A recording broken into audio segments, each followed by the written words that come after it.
교회를 개선해 나가는데 목회자 혼자 될 일이 아니죠. 성도님과 함께 더불어서 아름다운 방향으로 갔으면 좋겠습니다. 먼저 그 대하설교에 어떤 유익이 있는지, 기대해 되는 효과가 어떤 것인지 이런 걸 조금 정리하고 오늘 이 주제 강의를 마치려고 합니다. 첫째, 됐습니다. 대하설교를 함으로써 성도들이 하나님 말씀에 창조 원리를 반드시 배우게 해야 됩니다. 또 그 배우게 되고요. 일반적으로 지금 우리 기독교가 그 기도를 해봐요. 계시를 보려면 기도해야지.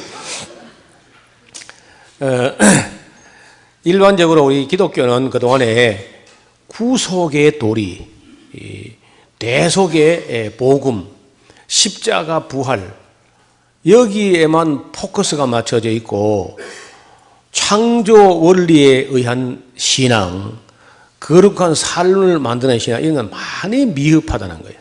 그래서 그냥 생태계 다 파괴해버리고 환경에 아무 관심도 없고 이렇게 된 건 참 매우 잘못된 신. 그래서 그 창조 원리를 배우고 그 창조 원리가 삶에 있어서는 구속의 원리보다 더 중요합니다. 우리가 구원받은 감격으로 사는 것도 있지만은 그러나 그 창조 원리를 쫓아서 삶을 만들어가는 굉장히 중요한 요소이기 때문에 창세기 교육을 강화해야 되죠. 그 다음에 목회자와 교회가 함께 성장하고 성숙합니다. 여러분, 제가 보장을 하는데 대하설교 한번 끝나면 목사님 자신이 지금까지 신학교 7년 공방보다 대하설교 한번 완주 큰 발전이 있다는 겁니다. 그리고 목회자가 이렇게 발전해야 성도도 발전하는 거예요. 목회자만큼 성장한다 그런 말이 있어요. 교회는. 목회자가 성장이 안 되기 때문에 교회도 성장도 성화도 성숙도 안 되는 거죠. 그래서 대하설교를 함으로써 목회자와 교회가 함께 성장하고 성숙한다는 거예요. 세 번째, 성도들이 목회자를 많이 신뢰하게 됩니다. 한번 해보세요. 그래서 여기 했다 저기 했다 이렇게 하면 헷갈리게 되는데 창세기부터 계시록까지 쭉 끌어나가는 걸 보면은 성도들이 우리 목사님이 우리 담임 목사님이 성경에 대해서는 정통한 분이다 하는 신뢰를 갖게 된다는 굉장히 큰 유익이죠. 매우 중요합니다. 그 다음에 네 번째, 교회가 은혜와 진리 안에서 조용히 성장해 갑니다. 신앙이 개인이 성장하고 수적으로도 성장합니다. 분명히요. 지금까지 개척교회를 해가지고 그 10개 하면은 그 8개 정도 문을 닫답니다. 7개, 8개. 그런데 그 에스라 성경 강좌를 듣고 성경을 온전히 가르치고 하는 교회는 문 닫은 게 아직 하나도 없습니다. 비록 더디기는 하지만 계속 조금씩 성장한다는 거예요. 안정적으로 아주 천천히 성장합니다. 다섯 번째, 새신자 교육, 재직 교육, 교사 교육을 따로 할 필요가 거의 없습니다. 그죠? 교사 교육 같으면은 아이들과 무슨 그 대인 관계 이런 것만 하면 돼요. 이 안에는 교사, 재직, 새신자 모든 사람이 배워야 될 기본 요소가 다 들어있기 때문에 따로 우리가 재직 훈련을 하지 않습니다. 그래도 다 교회를 잘 섬기고 있고 교사 교육 뭐 따로 하지 않습니다. 여기 성경 강좌가 가끔 오고 대하설교 들으면 그 안에 다 있으니까. 그 다음에 성경을 온전히 전하면서 또 하나님의 온전한 뜻이 이 교회에 전달된다는 거죠. 66권을 다 가르치니까. 그 다음에 일곱 번째, 성도들이 다 학생이 되고 다 교사가 됩니다. 그래서 우리 이 지리산 지역에 그 교회들이 선교회가 있는데 지리산 선교동지회라고 표어가 있습니다. 제가 만들었던 표어인데 가든지 보내든지예요. 선교사가 돼서 파송되어 가든지 후원해서 보내든지. 그러니까 이 대하설교하는 교회는요, 배우든지 가르치든지 하는 겁니다. 가만히 있지 말고 배우든지 아니면 배웠으면 가르치든지 학생도 되고 교사도 되고. 그 다음에 성경 전체를 전하여 온전한 전도, 제가 늘 뭐 자주 하는 얘기인데, 교회까지 사람이 오게 하는 거는 그건 전도가 아니고, 그는 인도해 온 거고, 인도해 온 사람에게 66권 말씀을 전함으로 그게 온전한 전도거든요. 도를 온전히 전하는. 참 전도가 온전케 된다. 그 다음에 설교에 고민하던 문제가 거의 대부분 사라지게 됩니다. 뭘 설교할 것인가? 염려가 없어진 거죠. 10번째, 성경 본문에 대한 충분한 연구를 할 수 있습니다. 뭐 이걸 설교할까, 무슨 설교할까 염려할 시간에 성경 본문을 충분히 심사숙고하기 때문에 목회자 자신이 많이 발전합니다. 그리고 자연히 그저 히브리어 헬라어 단어를 안 찾을 수가 없게 되고, 기록되는 원 목적에 가장 가깝게, 왜냐하면 스토리가 쭉 흘러나오기 때문에 앞에서 이미 그 공부한 모든 것이 배경이 돼가지고 정상적인 방향으로 간다는 거예요. 그래서 출발점이 확실하고 도착점이 확실하기 때문에 그 길을 가면 딴 길을 갈 이유가 없습니다. 틀림없이 창세기에서 출발한 그 목표를 향해서 계시로 해서 줄기차게 간다는 거예요. 그래서 매우 건전한 방향으로 어떤 뭐 외길로 새길로 빠지지 않고 큰 흐름을 타고 흘러간다는 겁니다. 그 다음, 성도들은 마치 연속극을 보는 것과 같아서 이해가 잘 됩니다. 여러분, 우리 교회 먼저 초등학생들, 중학생들, 초등학교 1, 2학년 이런 애들이요, 잘 듣고 있어요. 듣고 그 대학생들처럼 프리노트를 합니다. 저 설교를 듣고 아이들 노트를 해요. 그리고 한눈 팔거나 장난치거나 왔다 갔다 하는 그런 일은 있을 수가 없는 일이고요. 그 다음에 성도들이 이단 사이비 종교를 이길 수 있습니다. 성경을 제대로 배우면은. 절대 거기 넘어가거나 하지 않습니다. 왜냐하면 우리 교회가 성경 66권을 기록된 그 원목적대로 전하는, 이게 정통인데 가긴 어딜 가냐. 우리 목사님, 우리 교회 담임 목사님 설교가 가장 정확한데, 뭐 이단에게 넘어가 빼일 거 염려, 그런 거 염려하는 교회는 스스로가 자기가 잘못 가르쳐왔다는 걸 자백하는 거죠. 처음에 우리 교회 그 더원 입구에다가 그 게시판에다가 신천지 출입 금지 그래서 붙여놨다가 내가 빨리 때려갔어. 신천지 대환영 그래 쓰라고. 근데 대환영 안 썼다고 보니까 신천지 구천지 막 다 와라 이리 써놔야지. 그걸 겁내가지고 벌벌 떨고 그 자체가 벌써 교회가 자기 스스로 실력이 없다는 걸 증거하는 거죠. 그 다음에 성도들이 하나님 심정을 헤아리게 됩니다. 하나님의 마음을 헤아리게 된다. 그러면 어린애가 아니라 아버지 하나님의 마음을 헤아리게 되면 그냥 성숙합니다. 신앙이. 이거는요, 이 일반 세상 나이하고 달라요. 영적으로는 나중된 자가 먼저 되고 바로 성경 말씀 전체를 바로 읽으면 그냥 하나님의 애타는 마음이 그냥 전달된다는 거예요. 11번째, 성도들의 의식 속에 성경적 세계관, 가치관이 자연스럽게 정립됩니다. 또 성도들 의식 속에 성경적 역사관, 성경적 가치관이 그냥 자기도 모르는 사이에 성경적인 세계관, 역사관, 가치관 이런 것이 다 자연스럽게 정립이 된다는 거죠.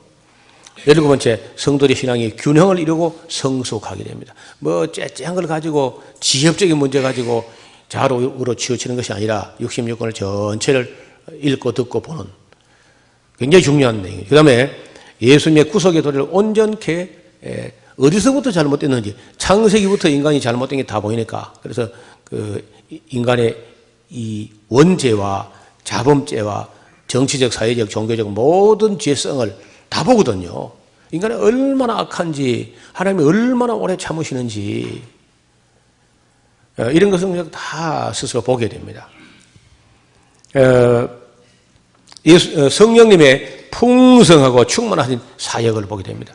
이런 걸 전체를 성령이 하시는 일을 통전적으로 모르니까 한국 성령님은 맨날 넘어뜨리고 잡아뜨리고 뭐 거짓 방언하고 이런 것밖에 못하는 성령으로 그렇게 신비주의에 치우쳤는데 그런 게 싹 조용히 사라지게 됩니다.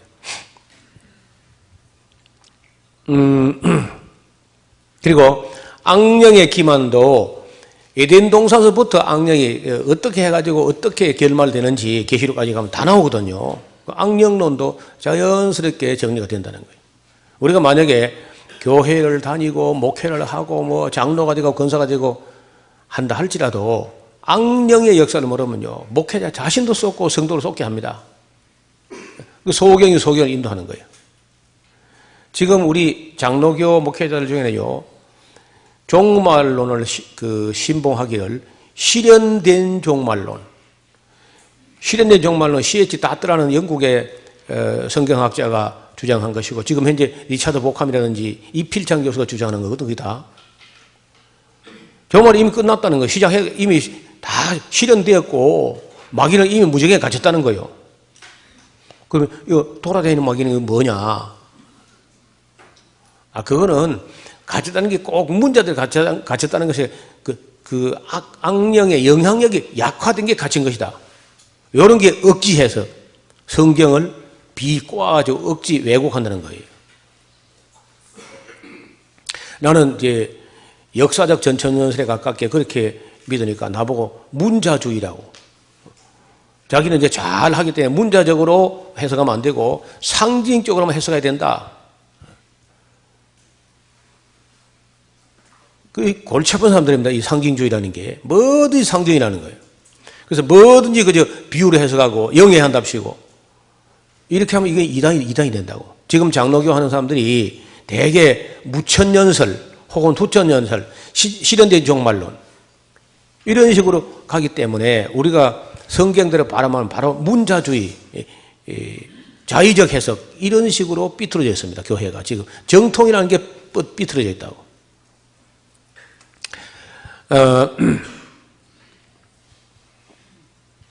그 다음에 21번째 율법의 순기능과 결과론적 역기능을 동시에 다 배우게 됩니다. 이런 율법의 순기능이 있는데 우리 지금 현재 복음주의 개혁교회는 율법의 순기능은 하나도 인식을 못하고 율법의 역기능만 보고 율법은 사람을 심히 죄인되게 만들어버린다. 이렇게 하는 거예요. 그래서 거의 다 한국교회 목회자들은 정통이라는 사람들이 대부분 내가 볼 때 뭐 이런 프로테이션은 정확하지 않습니다. 제가 느끼기로는 99%가 율법 폐기론자처럼 생각합니다. 한국교회 목사들은요. 여러분 율법 폐기론자는 이단입니다. 율법주의도 이단이고 율법 폐기론자도 이단입니다. 그런데 율법주의가 이단이라는 말을 알면서 율법 폐기론자가 이단인 걸 모르고 있는 거죠. 자기들이 지금도 율법주의와 똑같은 율법 폐기론자적인 이단이라는 사실을, 이단적인 그 마인드를 갖고 있는 걸 인식을 못하고 있어요. 저하고 누가 대화하거나 토론하다가 율법 폐기론자도 이단이라는 거, 그러면 처음 듣는다는 거예요. 그래서 반드시 우리가 율법의 순기능과 역기능, 목적론적 순기능과 결과론적 역기능, 이 둘을 균형 잡히게 봐야 됩니다. 22번째, 성경에 나오는 예언자들을 인격적으로 만나게 됩니다. 아브라함서부터 노아서 아브라함서부터 해가지고 수많은 인물들, 그러니까 우리가 꼭 만나봐야 될 인물을 망라해서 다 만나게 되기 때문에 목회자 자신에게 큰 유익이 된다는 거예요. 시와 찬미와 신령한 노래를 배우게 됩니다. 옛사람들은 찬양을 어떻게 했을까? 시편을 설교를 해보고 강해를 해보면요, 옛사람들의 찬양이 오늘 우리 찬양은 많이 다르다는 걸 느끼게 됩니다. 그 다음에 24번째, 참된 기도와 간구. 성경 안에 있는 여러 기도하는 사람들의 모습도 보이고 시편 안에 있는 상당히 많은 시편들이 기도와 간구십니다. 그 내용을 보면요, 자기 소원 가지고 막 자기 목적 이루기 위해서 아둥바둥 애쓰는 그러기는 거의 찾아볼 수가 없습니다. 그러니까 기도도 달라지게 돼요. 25번째, 하나님께 인격적으로 응답하는 삶을 배우게 돼요. 우리는 내가 부르지도 왜 하나님은 응답 안 하시는가만 생각했지, 하나님께서 이렇게 66권 안에서 부르짖어도 인간들이 얼마나 대답하지 않는지는 인식을 못하고 있어요. 하나님이 응답하지 않는 것이 아니라 지금 사람이 응답하지 않는 건데 그걸 인식을 못해요. 그러니까 서로 딴 그 동상 이몽을 꾸듯이 인간들이 하나님 뜻하고 따로 놀고 있다는 거예요. 하나님의 기도, 하나님의 부르짖음을 안 들어보기 때문에 그래요. 그래서 성경을 창세기부터 계시록을 다 들어보면은 우리가 하나님이 응답하지 않는 것이 아니고 우리가 응답하지 않는 것이구나. 이거 처절하게 깨닫게 된다는 거예요. 그래서 성도들이 삶이 조용히 달라진다는 거예요. 그 다음에 사무엘, 다니엘 같은 인격으로 양육할 수 있습니다. 사람들, 청년들이 자신의 사명을 깨닫게 할 수 있습니다. 영적 분별력으로 세상을 이기는 사람을 길러낼 수 있습니다. 예언과 역사를 보면서 말씀을 신뢰하게 됩니다. 예언한 것이 역사 안에서 이루어지고 하는 것을 보면서 성경은 정말 1.1획도 어김없이 다 이루어지는구나 하고 신뢰가 생기는 거죠. 양식 아닌 것을 위하여 은을 달아주거나 배부르게 못할 것을 위해서 헛수고하는 우를 범치 않게 됩니다. 성경을 쭉 배우면 딴 데 가서 한눈 파지 않습니다. 그리고 자기 교회에서 만족하게 된다는 거예요. 여기저기 끼우거리지 않습니다. 모르겠습니다. 우리 교회 성도들이 뭐 다른 분 설교를 듣는가 몰라도 대부분 하는 말이 목사님 참 싱거워서 못 들어주겠습니다. 어디가 들어봤는데 싱거워서 못 듣겠대요. 밀양에 있을 때 제가 9년 4개월인가 있었는데 밀양시 연합보고마 대성회 하면서 1년에 2차례 좀 해요. 그리고 그거 가서 들어보더니 한국서 몇 손가락 안에 그 꼽히는 뭐 부흥 강사를 일본의 주 강사를 모셨는데 하면서 막 선전해 가지고 갔는데 뭐 내가 들어봐도 들을 게 없습니다만은 우리 성도들 장로님들이 정말 참 들어주기가 힘든다 그래요. 내용이 없다는 거죠. 그래서 절대 딴 데 가서 끼고 그러지 않습니다.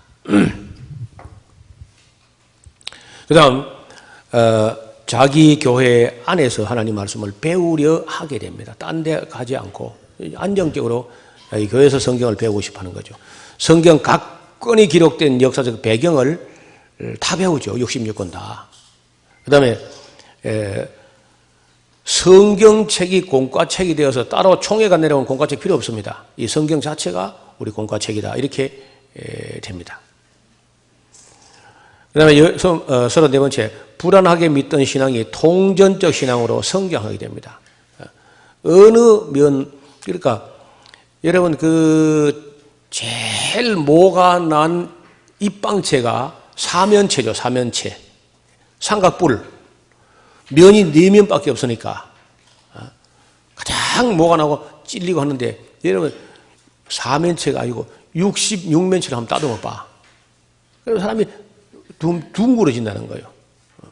신앙 안에서라도 그 다양성을 인정하게 돼요. 얼마나 많은 인물들이 나오니까. 그래서 66면체로 좀 인간을 좀 원만하게 다듬어 갈 수 있습니다.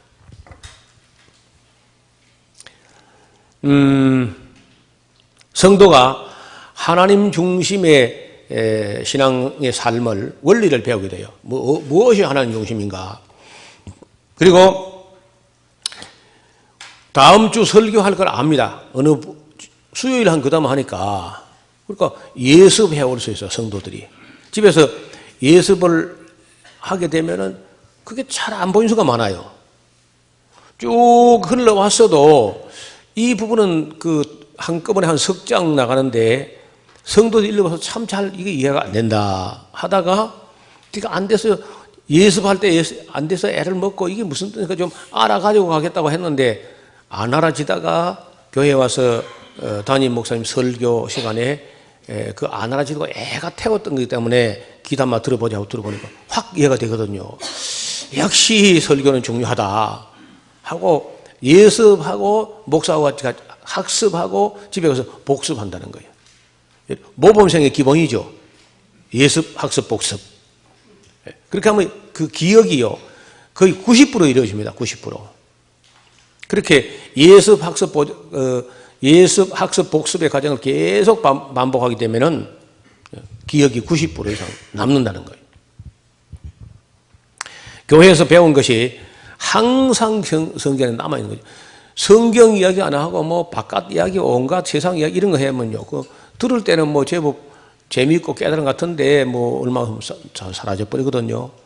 그런데 에스라 성경 강좌 와서 들은 분들은요. 100년 가도 1000년 가도 내가 성경 안에 있던 걸 얘기했기 때문에 그냥 남아 있습니다. 절대 사라지지 않고요. 그래서 목회자도 성경 안에 없는 엉뚱한 소리 하지 말고 성경 안에 있는 소리 하자고, 있는 소리. 아니면 빨리빨리 진도를 나가든지. 그러면 성도들은 영원히 성경 안에 머무는 그런 신앙이 되겠죠. 그 다음에 성도들이 율법을 알게 되므로 역사를 알게 됩니다. 율법을 알고 역사 알고 예언서를 알고 이렇게 알아가는 거예요. 또 구약을 알게 됨으로써 신약을 바르게 이해하게 됩니다. 구약의 연장선상에서 신약을 보기 때문에 구약이 제대로 보이면요 신약은 그냥 보이게 됐습니다. 반면에 구약을 제대로 안 본 사람은요 신약도 절대 보이지 않는 겁니다. 그러니까 이것저것 안 보이면 어쩔 수 없이 요절 몇 절만 가지고 이제 신앙을 유지하는 거죠. 매우 불안정한 신앙이에요. 그 다음에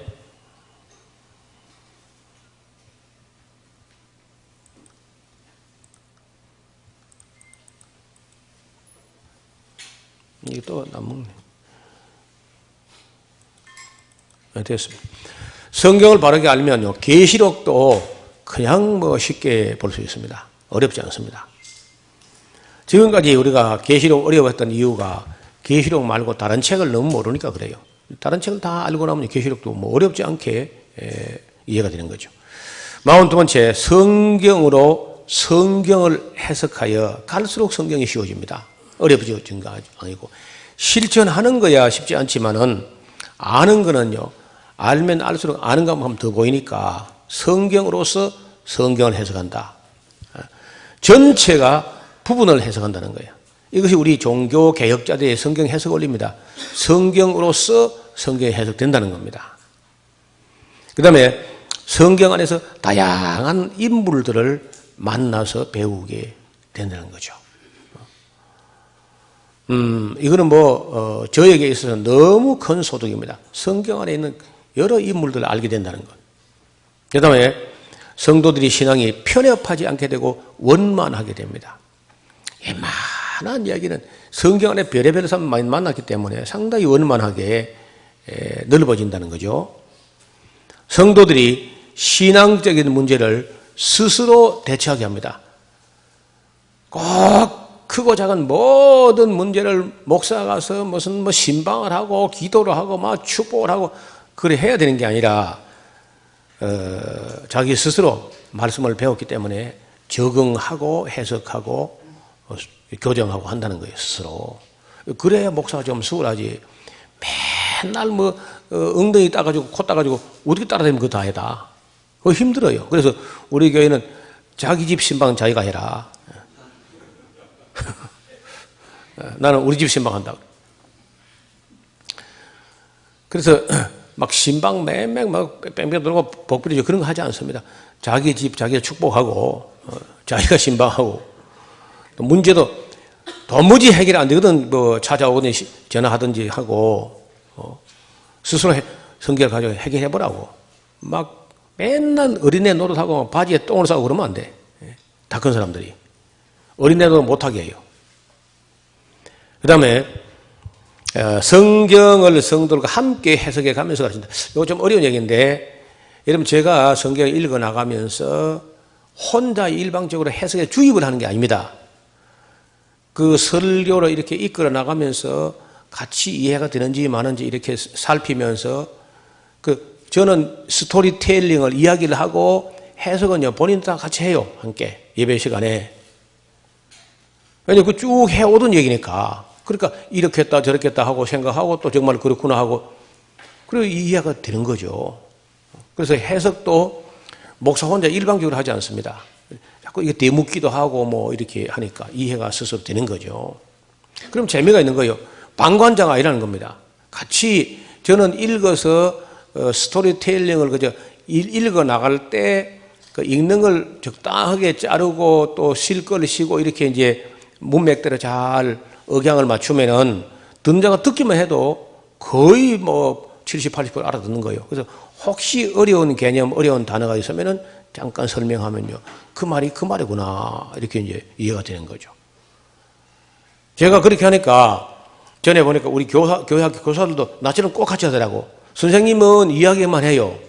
이야기만 쭉 하는데 아이들이요. 선생님이요. 그러니까 이게요. 이런 거 맞죠? 그렇죠? 내가 봐도 맞아요. 아이들도 해석을 한다는 겁니다. 이해를. 그래야 믿음이 자라난다는 거예요. 그 다음에 특정인을 지목하는 표적 설교는 안 합니다. 누구를 탁 표적으로 타깃을 삼아가지고 그 사람을 갖다가 공격하는 그런 설교 안 한다는 거예요. 그냥 창세기부터 계시록까지 물 흐르듯이 그냥 쭉 흘러가면요. 그 말씀이 사람을 씻어요. 세상에는 하이타이 다 가져도 안 씻어지는데 사람들 마음속에 있는 이런저런 잘못된 것들이 그 말씀에서 씻어져 나갑니다. 그래서 성결하게 사람들이 변해간다는 거예요. 그 교회가 말씀을 잘 들어서 조용해진다는 거죠. 여러분 그 무디 아시죠? 무디. 그 무디가 한 유명한 말이요. 고요하라. 그러면 듣게 될 것이고 들으라. 그럼 잠잠하게 될 것이다. 포도주가요. 덜 익었을 때 부글부글 그 가스가 나오지. 충분히 익고 나면요. 잠잠해집니다. 교회가 잠잠해지는 거예요. 그 다음에 하나님의 뜻을 온전하게 전하여 가르쳐주고 있단다. 그러니까 내가 성경을 전체를 안 가르치면서 내가 어디를 가르치게 되면은 하나님 말씀 온전히 가르치냐 알 수 없잖아요. 어느 부분을 어디까지 가르치면 온전한 거냐 그거 알 수 없잖아요. 알 수 없으면 다 가르치면 돼 그냥. 알 수 없으면은 그 창세기부터 계시록에 다 하니까 빠진 게 없잖아요. 온전하고 구비하여 조금도 부족한 게 없어. 그러니까 그게 안전한데 그걸 왜 안 해? 그게 가장 안전한 건데. 그 다음에 하나님의 사랑과 공의와 심판과 이런 걸 다 총망라해서 다 보게 돼요. 그리고 목회자 자신이요. 가장 중요한 내가 이제서 해야 할 일을 하고 있다는 확신이 생깁니다. 자기 확신이 생겨요. 자기 신뢰가. 그런 거 안 할 때는요. 내가 하는 일 제대로 하고 있나 이게 불안해.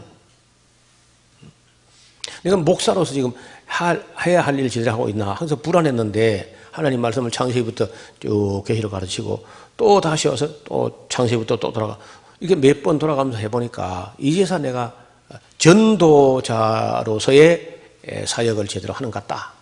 자기 확신이 생긴다는 거예요.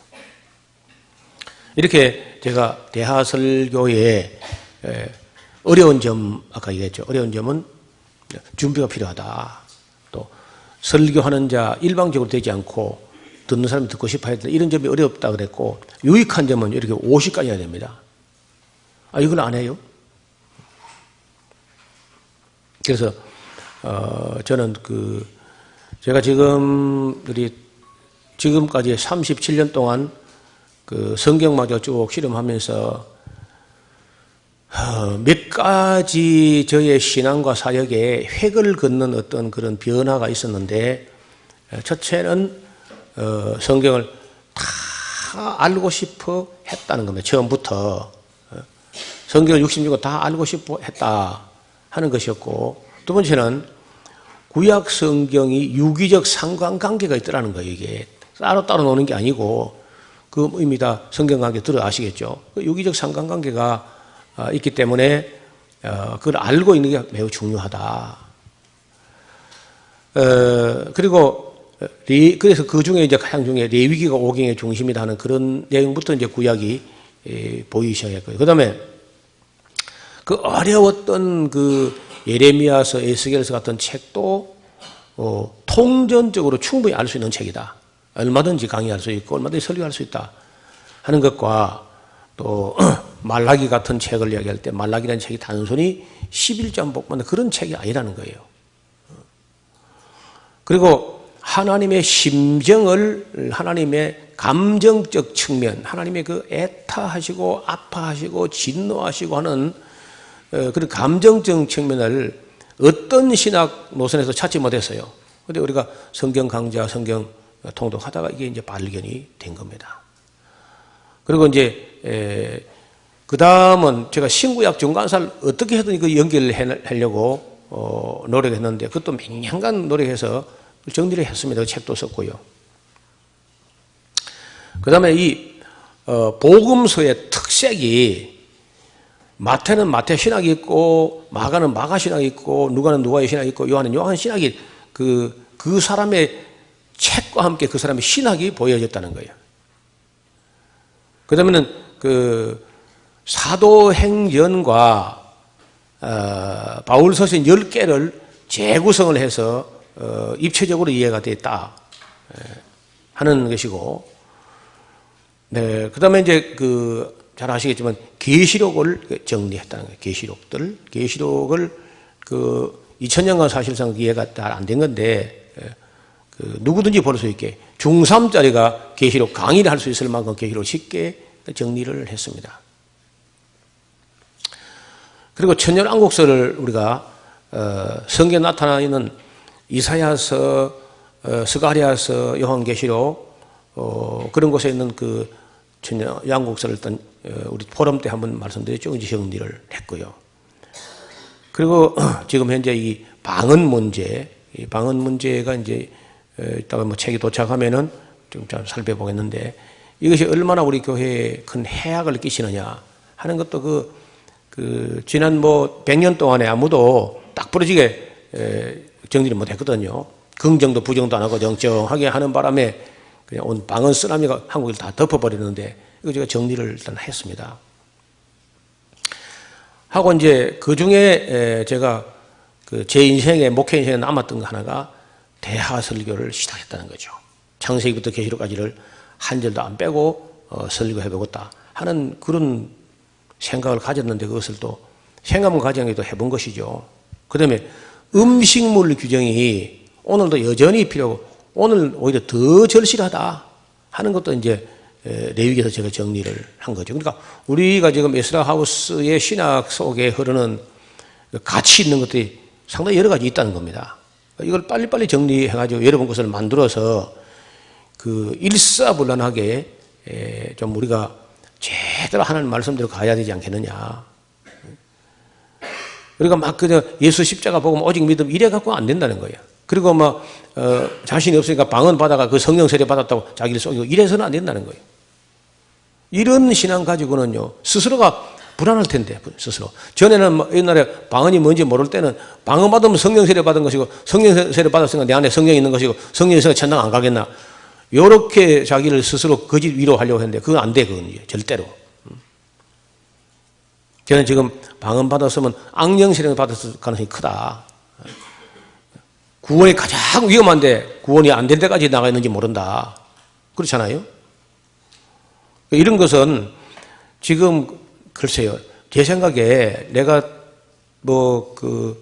자랑하자는 것이 아니라 지금 한국교회 일어났지만 앞으로 100년 가도 이거 못 해납니다. 절대로 못 해납니다. 성경이 안 보이니까. 그리고 또 한 가지는 이제 재작년 포럼인가요? 작년 본 포럼인가? 행하여 완전하라 하는 것을 해가지고 율법과 복음의 참된 의미가 무엇인지 참 믿음이라는 게 에무나라는 참 믿음의 원 의미가 뭔지 이걸 또 정리를 했지 않습니까? 그리고 귀신론, 악령론도 나름대로 정리를 했습니다. 이슬람교 카톨릭의 기원과 뿌리를 정리를 했습니다. 그래서 우리 에스라하우스에서 정리된 내용들을 한 사람이 뚫어낸 것으로는 상당히 분량이죠. 내용도 만만치 않고 어떻든 창세기부터 계시록까지 거의 다 망라해서 중요한 건 다 정리가 됐지 않습니까? 이런 것을 우리가 빨리 더 세월을 가기 전에 좀 집중적으로 공부를 하고 정리해서 또 서로 피차 가르치고 피차 나누고 해서 우리가 기독교인으로서 혹은 사역자로서 반드시 알아야 될 기본적인 틀을 빨리 스스로 구축해서 그리고 좀 더 열정을 내야 될 것 같아요. 내가 지금처럼 미온적으로 이래 있어가지고는요, 그 열심히 있는 사람이 다 거짓 방언도 열심히 하니까 진짜 방언처럼 돼버리잖아요. 전부 다. 이단 살피도 열심히 하니까 막 신천지가 마치 뭐 같이 한다는 거예요. 광주에서 제일 큰 교회가 구원파 교회라니까요. 광주에서. 그러니까 이런 잘못된 사람은 대단한 열정을 가지고 하는데 우리가 정말 대단한 진리를 가지고 있으면서 대단히 소극적으로 한다는 거예요. 그래서 제가 나이가 들어가면서 이렇게 큰 소리 쳐도 되는 건 모르겠는데 너무 이렇게 미온적으로 앉아있지 말고 좀 더 우리가 적극성을 띠고 동역자들이 함께 일해야 되겠다 그런 생각을 합니다. 오늘 이게 방언, 죄송합니다. 자꾸 말만 방언이 나와서 저도요. 대화설교 이론과 실제 기본 주제 강의는 이것으로 정리가 되었습니다.